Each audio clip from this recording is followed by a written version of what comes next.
Good morning and welcome to America's Home Cooking. I had told you that I had made veal liver and my sons thought they had veal cutlets. It was so good.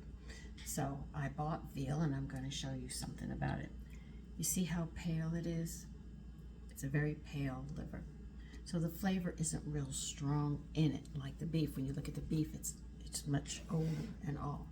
Now I am going to pour a little bit of buttermilk on these and let them sit for a little bit, not long.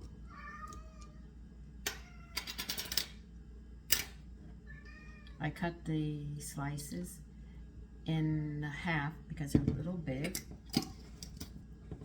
At the angle they cut it, so they were like this, so I just want to cut them in half to make them a little smaller. I'm going to let it sit in buttermilk a little. And I will show you how I made these. When my sons sit there and say, why did I make so few veal cutlets, not knowing they were eating veal liver. If you're going to introduce a liver to your family, veal liver would be the best way to do it because it's so mild. Chicken has more of a poultry smell. If you're not accustomed to liver, it can turn you off. Beef is a little strong and you can smell it and people aren't. But when it comes to a veal liver, because it is a young animal, you'll sit there and you can get it into your family without them having kittens over we're having liver. So this has got to sit a bit, and I've got to get breadcrumbs and stuff together, and I'll show you how I did them that day and surprised my family. Okay. I'm putting white pepper in this flour mixture that I have left over from everything. Go a little heavy-handed with your seasonings.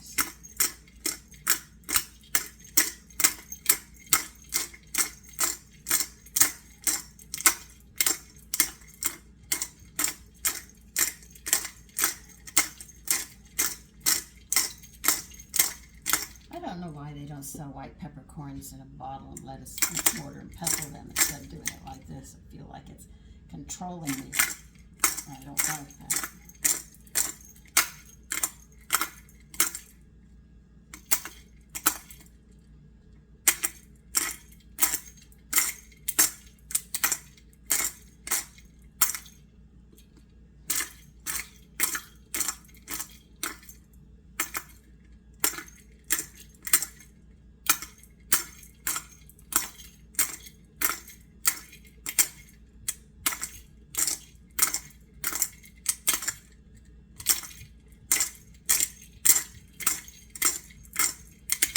I know most people don't put this much pepper in it, but I am.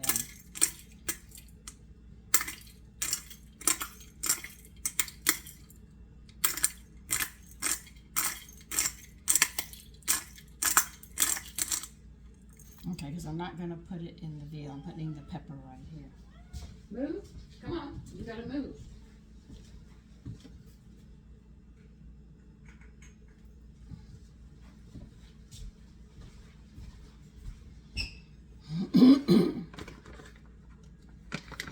Now, I told you I found a container of breadcrumbs. Shock, shock, shock. So I'm going to add some breadcrumbs to this as well.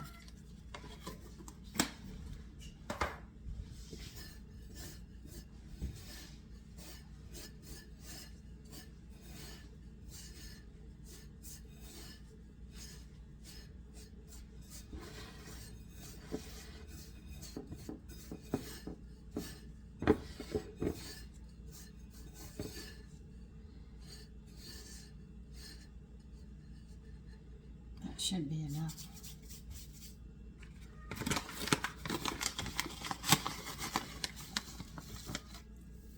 I'm putting my seasonings now.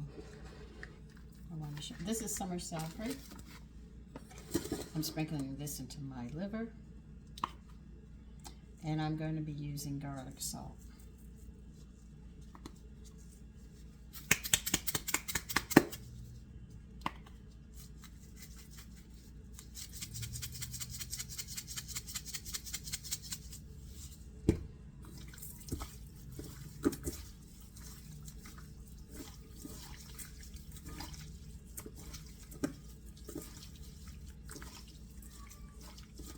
So I'm going to have the seasonings, except for the pepper, right here on my liver.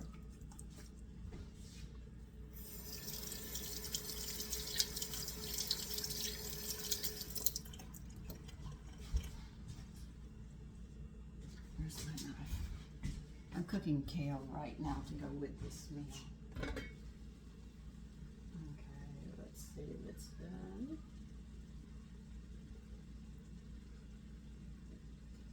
Oh, come on. Already by your...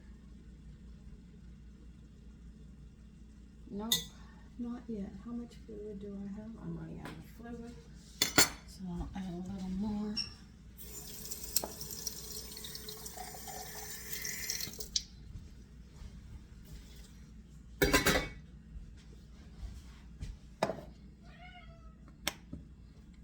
I didn't want to add too much garlic salt because I didn't want it to be so salty. No, young man.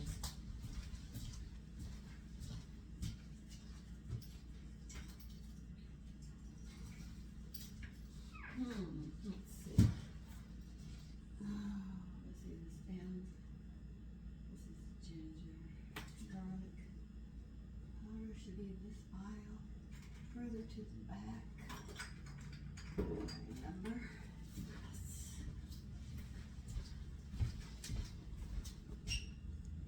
I'm going to add some garlic powder and toss it around. Yes, I do go a little heavy-handed.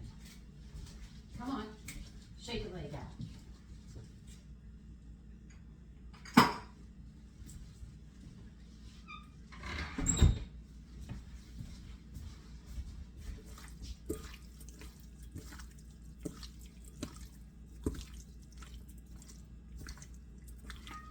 So remember, if you're going to start your family or you're going to try liver, I know veal is a little more expensive, but get it thin sliced. As you can see, this is sliced really, really thin, like veal cutlets. That's threw my sons off. And I use the same seasonings I used in my veal cutlets to see how they would take to it. And they really thought they did not know what they were having. But they were raving about, Mommy, that was that veal cutlet, but you just didn't cook enough. I said, that was not veal cutlet. So sometimes, most people will start their children on chicken liver because it's cheap, or beef liver, but they're very, very strong. And a lot of people don't take to it easily. But if you use a mild one, you can introduce them to it.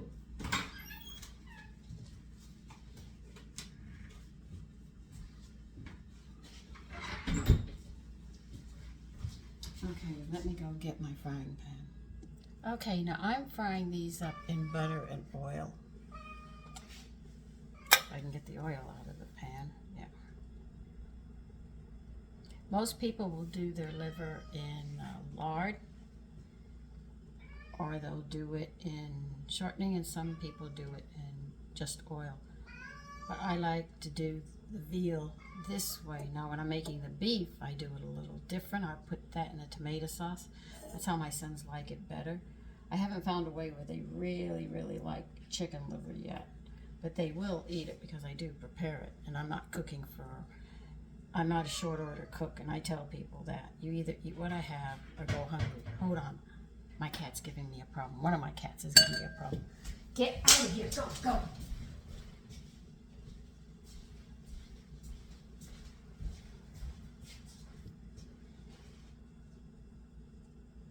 Sorry about that. So, everybody does it a little different, but this is how I do this one. That's why I use a lot of vegetables when I do the beef liver, because it's a very strong flavor, and I cook it with bacon. It was a recipe my husband created because he couldn't get me to eat liver. No, after being in Texas and everybody cooking it like you could wear it leather on the bottom of your foot like a shoe, you couldn't get me to eat liver. There was no way it was going down my palate. So my husband taught, he introduced it. He said, look, I want to really try to introduce this to you. And he sat there, and first time I had it, was with liverwurst sandwiches, and made sure there was enough on it to cover up the taste of liverwurst. And I like that.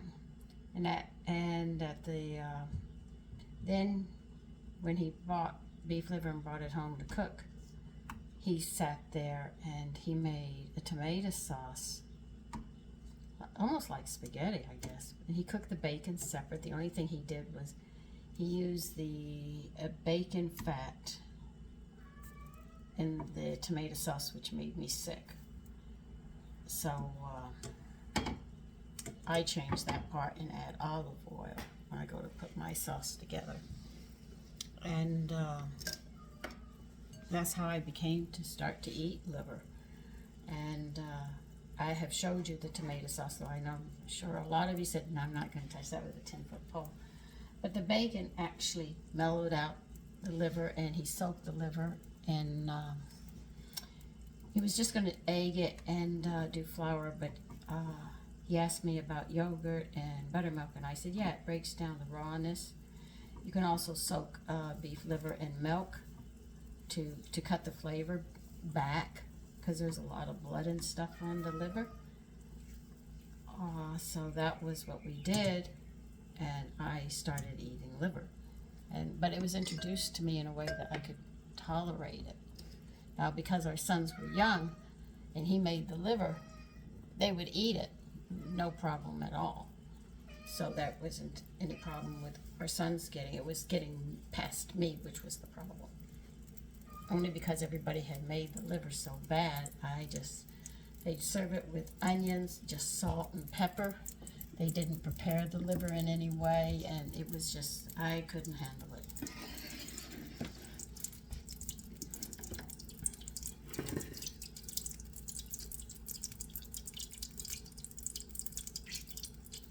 So I am going to flour this with the flour and the breadcrumbs. Coat it very thick. Don't give it a light coat. Press it into the liver. And there's a reason you're going to be doing this. That's what I'm doing now. I'm just pressing it in.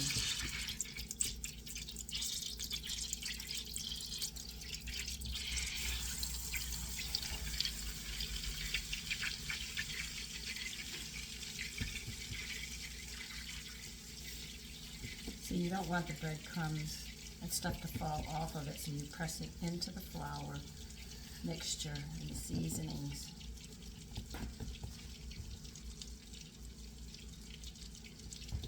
And that way they don't come off. So you'll have those flavors there. Now, if you don't like this combination, you can use any combination that you want. But this is the steps that I go through. Did you hear me? I will come in there and shave your backside. You hear me?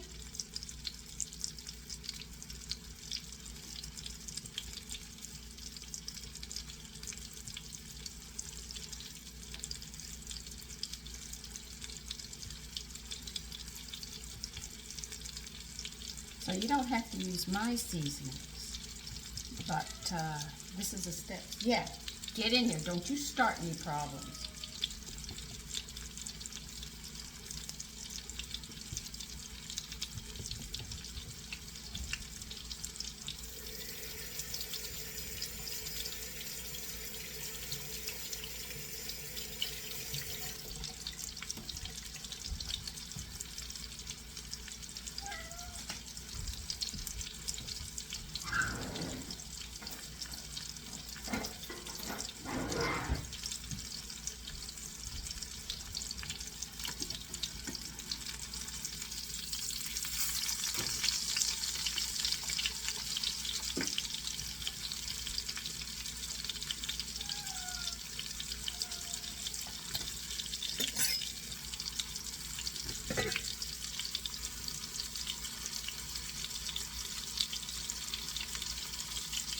This kale is really, really tough.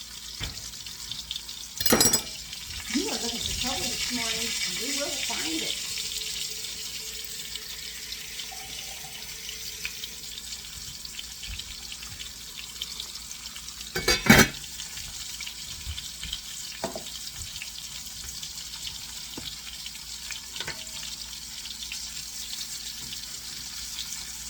So now you can see why they thought they were having a veal cutlet. Got sneaky on them. Sometimes you have to.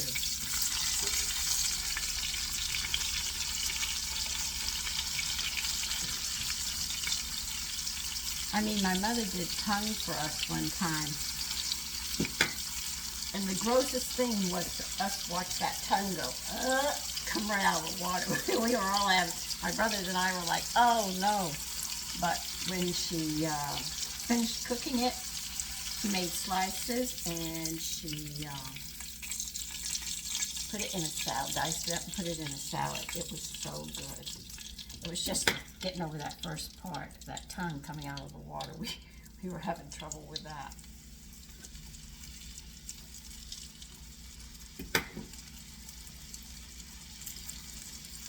But you can see how heavy I do these.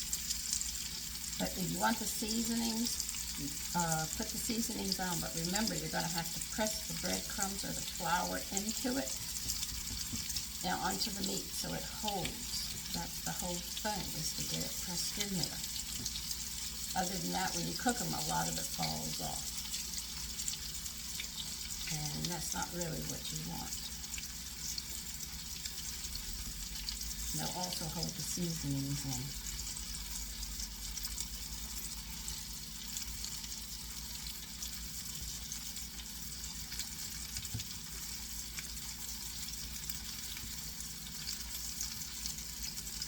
Cooking isn't a 5-minute or a 3-minute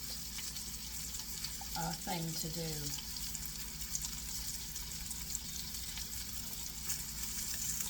If you're a chef, I could see. If you went to culinary school, I could see that you can move faster.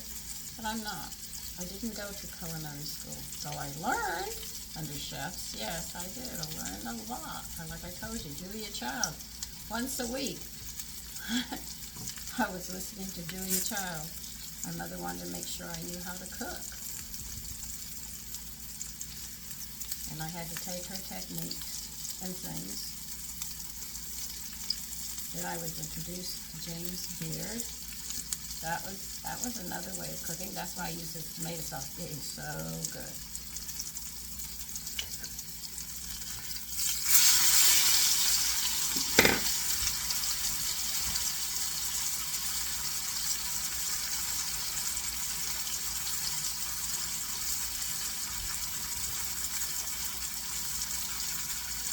Getting a little hot for me.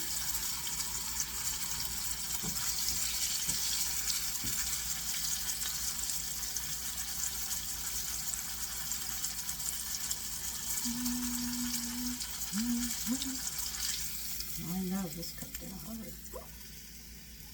Turn the heat down for that one. Oh shoot. Come on.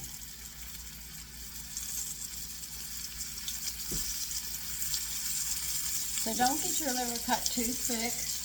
Make sure you go to a butcher who knows how to cut it. Nice.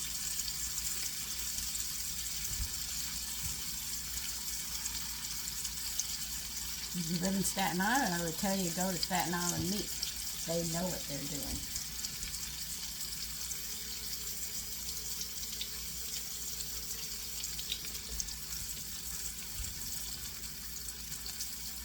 So I was really, really happy because I can't always find what I want at the grocery store.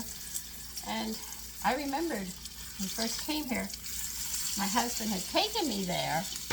I couldn't remember how to get there, man. I walked all over the place.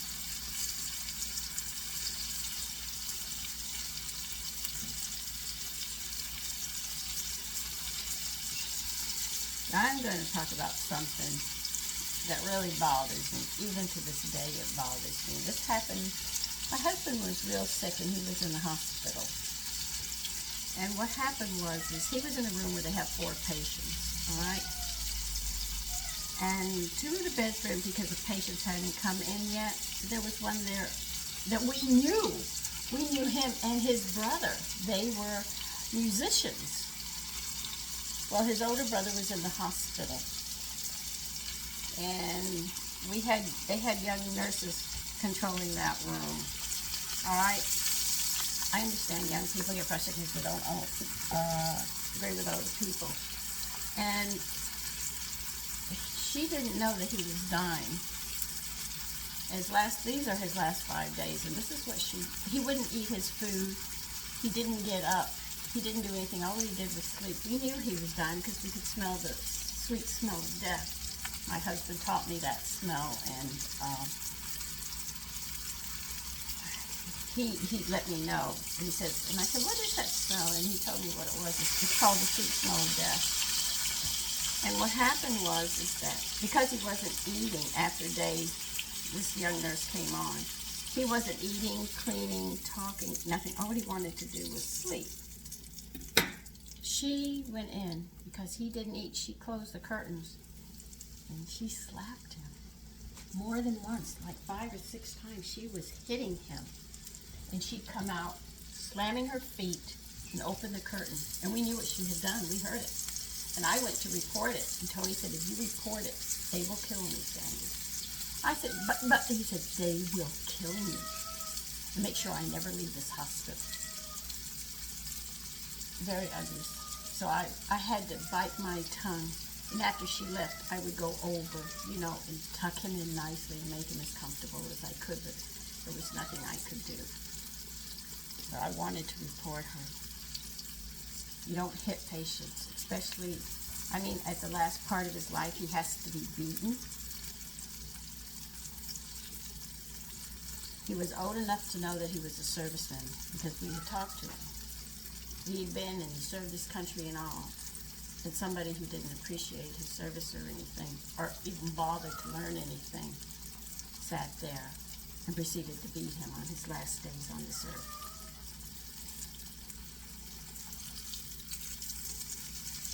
I was not happy about it. I couldn't get my husband out of that hospital fast enough, because one time she came to me and said, did you hear anything? And we all said no. And we were quiet about it, because she knew she'd be in trouble. And we saw his brother after his brother had died, and he said, I miss my brother. But they were eccentric, but nice people. So you don't know what goes on when you leave your loved ones at the hospital, nursing homes. You have no idea the abuse that they go through. And you report it, if you even think of reporting it. And they find out, if you have a loved one in the hospital or a loved one that will be coming into that hospital,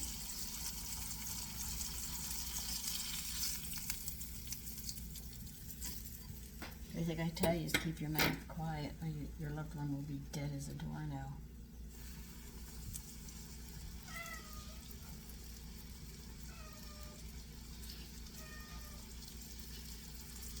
So in my short time on this earth, I've seen a lot.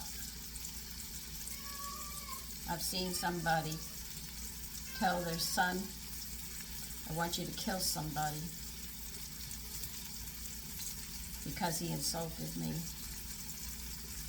And sure enough, she laid out exactly where she wanted it to happen, and I had heard it at the window, and being righteous, I told Tony, Tony, we have to report this. He says, you report that, and this family, one of your children will be dead. I said, oh God.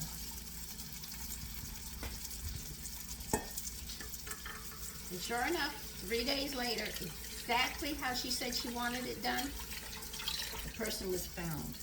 Just like that. And I couldn't say a word. And that was a mother telling a son to do it. You have to do this for me because I raised you. I said, oh no, no, no, no, this is wrong.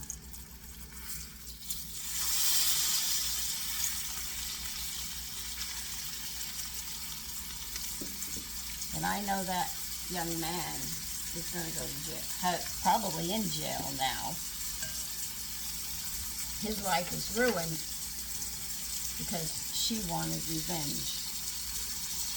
Revenge is not sweet. It's a bitter, bitter, bitter pill.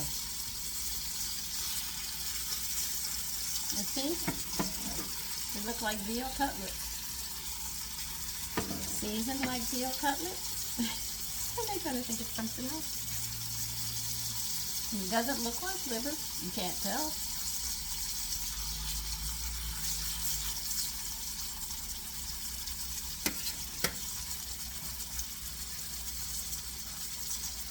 No, I woke up and I had tears in my eyes because I must have dreamt of it because it was very strong on me this morning when I got up.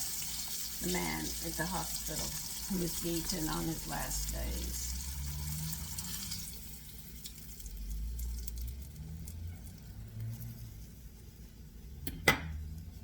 My last piece.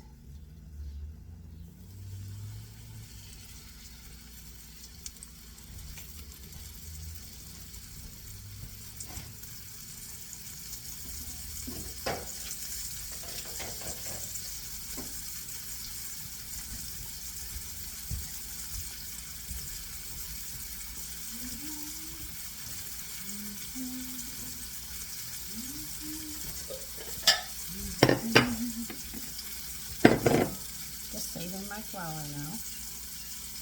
And breadcrumbs for another day.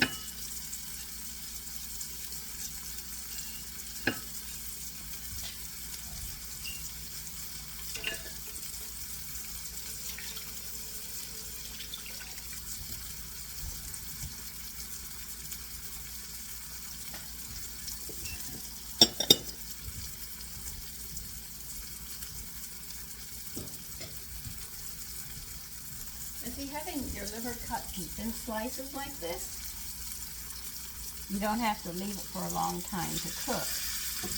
So it looks like an inviting piece of meat instead of being burnt. And as soon as they see meat and they see the sauteed onions, everybody knows exactly what they're going to have. Even if you serve it with mashed potatoes, rice, bread, or whatever, they're going to know it is. But when you season it different than salt and pepper, do it up in butter and oil, and you get it thin sliced, and you can cut them and, make it nice. Believe you me, they will eat it. And they might be surprised to say, oh my God, this is liver? Yes.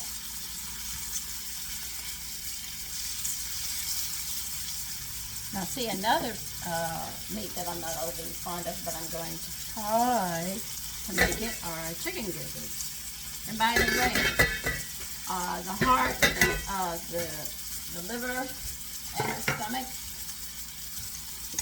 it's all called giblets. It doesn't have any other name. They're called giblets, just point blank. That's what they're called. Oh, God. You guys are some really mature kale. You're not baby kale, so you're giving me a problem. I'm not cooking these anymore. You're going to have to deal with that.